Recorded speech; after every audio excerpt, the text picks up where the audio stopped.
తెనాలిలోని చిన్నరావూరులో గల doctor BR Ambedkar universal youth ఆధ్వర్యంలో డాక్టర్ అంబేద్కర్ 134వ జయంతి వేడుకలను ఘనంగా నిర్వహించారు. ఈ సందర్భంగా అంబేద్కర్ విగ్రహానికి పూలమాలలు వేసి ఘన నివాళి అర్పించారు.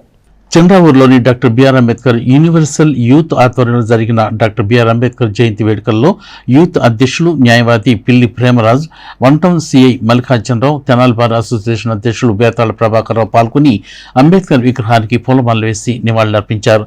ఈ సందర్భంగా జెండా ఆవిష్కరించారు. అనంతరం విగ్రహం వద్ద కేక్ కట్ చేసి అంబేద్కర్ ఆశయ స్ఫూర్తిని తెలియజేశారు.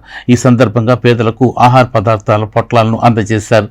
ఈ కార్యక్రమంలో 13వ వార్డు కౌన్సిలర్ కుర్రా సుజాత, డాక్టర్ పుల్లారావు, పిల్లి వీరమ్మ, బేతాళ బసవయ్య, కుర్రా శ్రీను, భూషణం, డేవిడ్, కిషోరు, బుజ్జి, విజయ్ చంద్ర, రాజేషు, రాఘవులు, జస్వంత్, యశ్వంత్, సన్నీ, రాకేష్ తదితరులు పాల్గొన్నారు. ఇదే సందర్భంలో అంబేద్కర్ వాదులు పిల్లి సాగరు, సుధాకరు, మధుకర్లు పాల్గొని అంబేద్కర్ కు ఘన నివాళి అర్పించారు.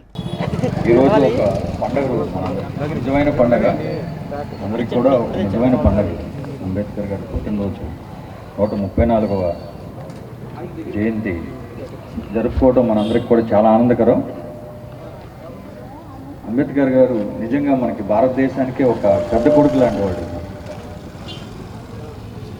భవిష్యత్తు తరాల వారికి అందరికీ కూడా భవిష్యత్తు తరాల వారు సమాజంలో ఎవరైతే బడుగు బలహీన వర్గాలు ఎవరైతే ఉన్నారో వాళ్ళందరికీ కూడా భవిష్యత్తులో ఎటువంటి అసమానతలు ఉండకూడదు, అందరికీ ఈక్వాలిటీ ఉండాలనే ఉద్దేశంతో ఆయన మనకి ఎంతో మేలు చేశారు రాజ్యాంగ రూపంలో. నిజంగా అందరం కూడా ఎప్పటికీ కూడా అంబేద్కర్ గారికి రుణపడి ఉంటాం. మనందరం కూడా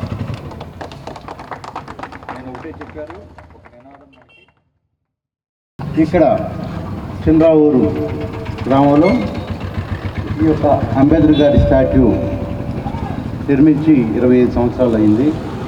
ఈ నిర్మాణానికి వచ్చేసిన అందరికీ కూడా ధన్యవాదాలు. వాళ్ళందరికీ బిఆర్ అంబేద్కర్ గారి 134వ జన్మదిన శుభాకాంక్షలు.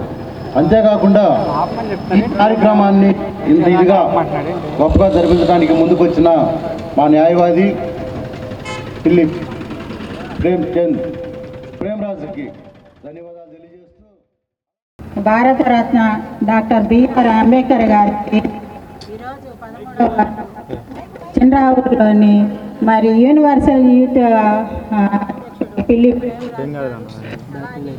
సంఘ పెద్దలు ఆధ్వర్యంలో ఈరోజు మరి మేము సెట్ చేసుకోవడం జరిగింది. అలాగే ప్రతి ఒక్కళ్ళు మరి ఈరోజు మరి సంతోషంగా ఉన్నారు.